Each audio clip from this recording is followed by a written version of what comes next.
Bien, on va s'intéresser maintenant à un cas particulier qui est la variation d'entropie associée au mélange de deux gaz. Donc on démarre dans une situation où on a d'un côté à gauche le gaz bleu, à droite le gaz rouge. On a une mole de gaz parfait de gaz rouge et une mole de gaz parfait de gaz bleu. On enlève la paroi du milieu sans rien faire d'autre. Tout le monde est là et quand on enlève cette paroi au milieu, eh bien, les deux gaz se mélangent et on obtient donc après un mélange du rouge et du bleu, alors qu'on avait avant une séparation. Et donc au sens de la thermodynamique et des transformations irréversibles, que peut-on en dire? On a bien ici une transformation irréversible parce que bon courage pour réussir maintenant à remettre le rouge du côté rouge et le bleu du côté bleu, si vous avez affaire par exemple à deux gaz inertes ou quelque chose comme ça, quoi. En tout cas, il va falloir faire quelque chose si vous voulez les séparer et ça va vous coûter beaucoup d'énergie probablement. Donc avant, en tout cas, eh bien, on peut toujours écrire l'énergie interne totale correspondant donc à la mole de gaz bleu et à la mole de gaz rouge. Donc c'est U de bleu plus U de rouge. Même chose pour l'entropie. L'entropie est une fonction d'état du système thermodynamique. Le système thermodynamique, c'est le gaz bleu et le gaz rouge. Donc l'entropie totale, c'est l'entropie du gaz bleu plus l'entropie du gaz rouge. La température à gauche est la même que la température à droite. On le prend par définition, par construction. La pression à gauche est égale à la pression à droite et le volume total, eh bien, c'est deux fois le volume puisqu'on a le même volume de part et d'autre, un volume V. Donc là, on a un volume total de 2V. Donc avant, quand on écrit donc pour ce gaz parfait bleu et ce gaz parfait rouge, quand on écrit donc l'énergie interne totale, eh bien, on obtient CVT plus constante plus CVT plus constante. Donc deux fois CVT plus deux constantes. La constante est la même dans les deux cas, c'est toujours du gaz parfait, donc on a la même constante associée à l'énergie interne. Maintenant, quand on calcule l'entropie, eh bien, on reprend l'expression trouvée, explicitée donc, dans une vidéo précédente autour de l'entropie. Et on se retrouve avec une entropie S de T qui est égale à CV log de T plus R log de V plus C, pour du côté donc gauche, le bleu. Et même chose du côté droit, avec la même constante dans les deux cas, mais évidemment la constante C qui est utilisée pour l'entropie, qui est une constante en joules par Kelvin, n'a rien à voir avec la constante de l'énergie interne qui, elle, est en joules tout court, par exemple. Donc on se retrouve au total avec une entropie totale avant mélange qui est 2CV log de T plus 2R log de V plus 2C. Donc on a avant le mélange notre énergie interne totale et notre entropie totale.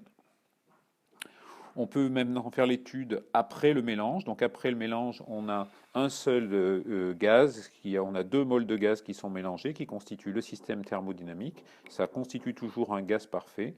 Donc l'énergie interne totale, c'est 2 CVT. 2, c'est pour 2 moles de gaz, c'est NCVT, plus deux fois la constante, puisque la constante, il faut aussi la multiplier par le nombre de moles.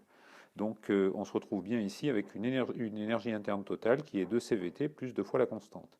Pour l'entropie, eh bien, pour l'entropie, on se retrouve avec un 2 fois n égale 2, nombre de moles, 2 fois CV log de T plus R log de 2V. On a ici maintenant un volume qui est doublé. Et les deux moles ont comme volume accessible l'ensemble de tout le volume qui est donc de 2V, plus la constante C qui, elle, n'a pas bougé. Donc on distribue le 2 maintenant, ça nous fait donc S total qui est égal à 2 CV log de T plus 2R log de 2V plus 2C. La température n'a pas changé, la pression n'a pas changé, le volume total est bien de 2V, deux compartiments qui ont été mis en commun. Donc on peut calculer maintenant les variations.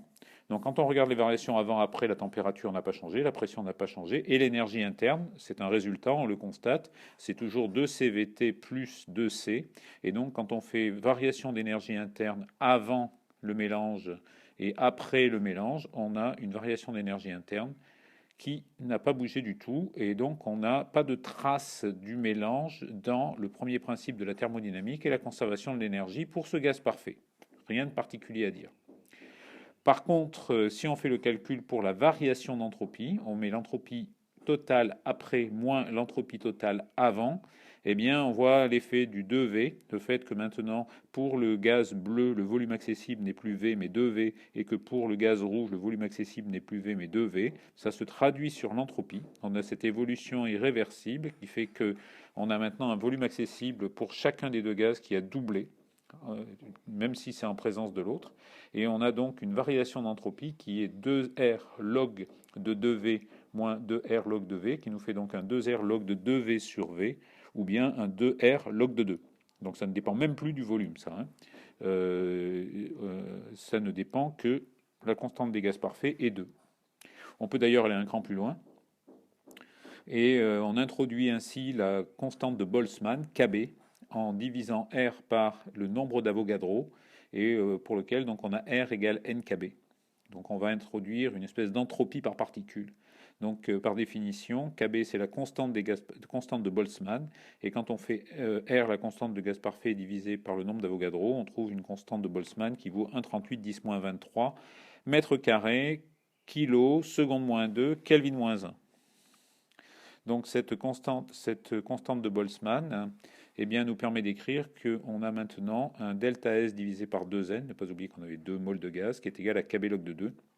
Et sur la tombe de Boltzmann à Vienne, on a cette formule dans le cas général qui est écrite avec S égale K log de W, où W, dit-on, est le nombre de configurations microscopiques de micro-états dans lequel le système peut se trouver. Voilà. Donc au-dessus du buste de Boltzmann sur sa tombe se trouve la formule, une des formules qui l'a rendu célèbre. Boltzmann a eu une œuvre en physique qui est absolument considérable. Alors, donc delta S égale 2R log de 2 s'appelle l'entropie de mélange. Le mélange donc est une transformation irréversible parce que comment séparer ensuite rouge et bleu ou N2 et O2. Et donc il va falloir dépenser pas mal d'énergie pour réussir à refaire cette séparation. Bon, on a un petit problème quand même parce que quand on mélange de l'azote et de l'oxygène, on voit bien qu'on a affaire à un mélange irréversible. On avait d'un côté l'azote, de l'autre côté l'oxygène. On se retrouve avec un mélange azote-oxygène. C'est évidemment pas la même chose.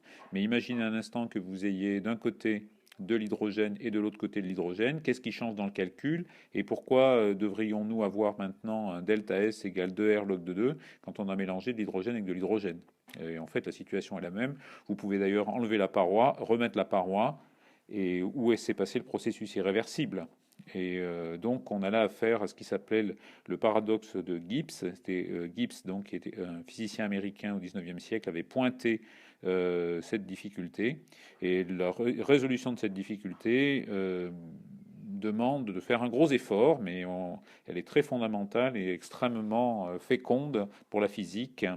Euh, donc on la retrouve sous le nom de paradoxe de Gibbs et on va s'arrêter là après ce petit appel.